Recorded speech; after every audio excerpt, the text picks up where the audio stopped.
Hello, home cooks. I am happy to bring you a regional favorite today. We're sharing our family's favorite recipe for Coney Island hot dogs.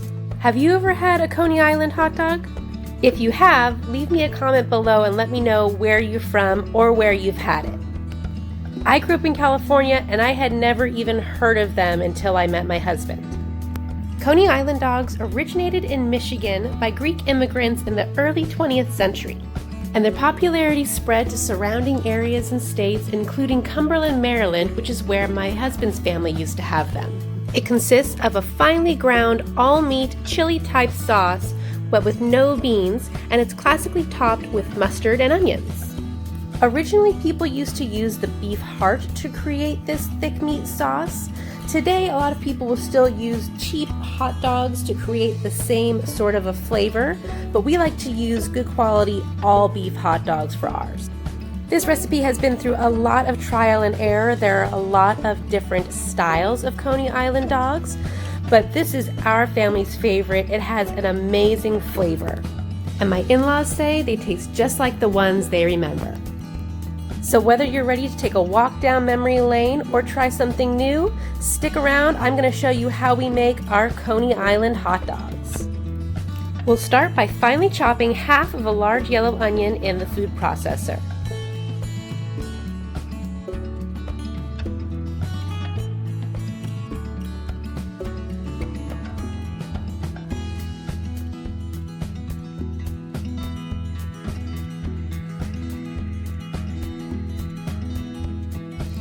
Next, we'll grind up half a pound of hot dogs. Again, we like to use good all beef hot dogs for ours. So that'll be about 4 of these bun-sized hot dogs. I'll just pop them in the food processor and pulse them until they are finely ground, but not so far that they're a paste. We want them to resemble fine ground beef.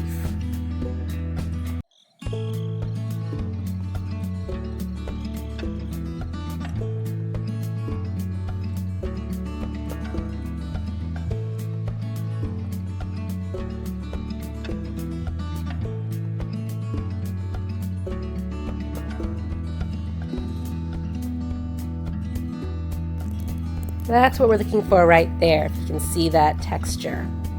Alright, so we're going to set this aside and move on to our ground beef now. In a large pot on the stove, we'll start with 1 1/3 pounds of ground beef, and we'll add 2 cups of water. Grab a utensil with a flat edge ideally, or even a potato masher, and we're going to really break apart this ground beef into our water. Getting the ground beef broken up before it cooks is really the key to getting that fine meat sauce texture. Once you started to break down your meat into your water, you can go ahead and turn your stove on, but keep the heat down around medium. We want to cook this nice and slow. You'll notice once it's broken down real good that it seems like most of the water has been absorbed into the meat. So we will keep cooking and stirring and breaking this apart as our ground beef cooks. Once your ground beef is all cooked, the critical stage is over for getting that fine texture, so we can stop stirring and we're going to add the rest of our ingredients.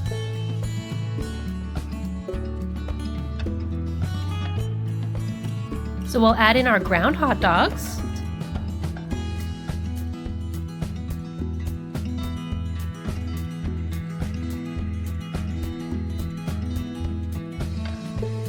our finely chopped onion,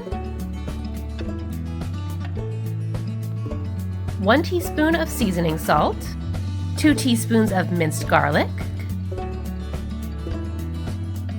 1 teaspoon of Tabasco sauce, 1 teaspoon beef bouillon,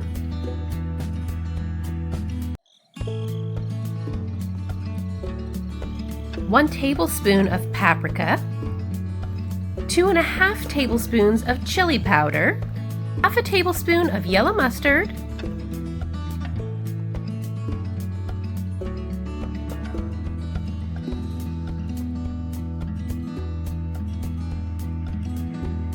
and 1/3 cup of ketchup.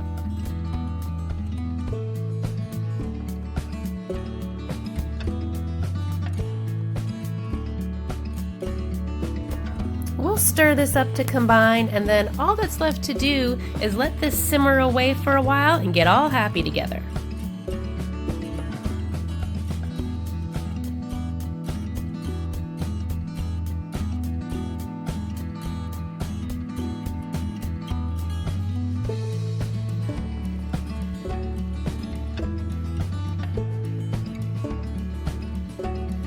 We'll cover this up and let it simmer for a half hour.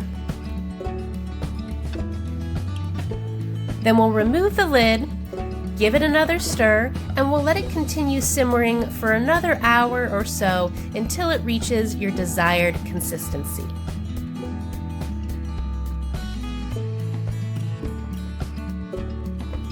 You can see how nicely it's thickened up, so when we top our hot dogs with this, it won't be a big liquidy mess.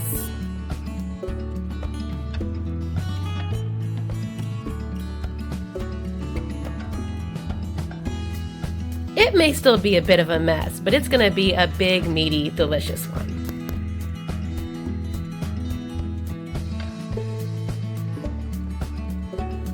Of course, we always need to taste test. Make sure it's just the way you like it. When you're ready to eat, just serve some up right over the top of your hot dog, ladle it on there, pile it high.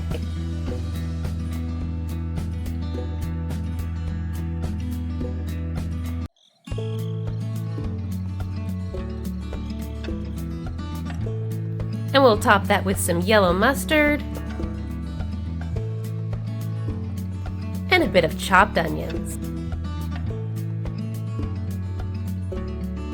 And that, my friends, is an amazing Coney Island hot dog.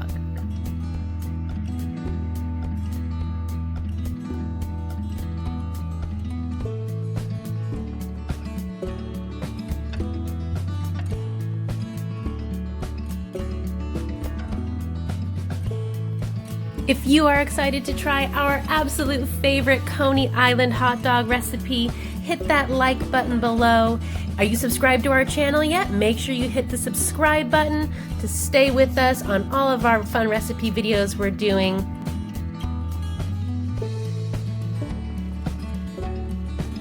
And I will look forward to seeing you for the next one. Happy home cooking!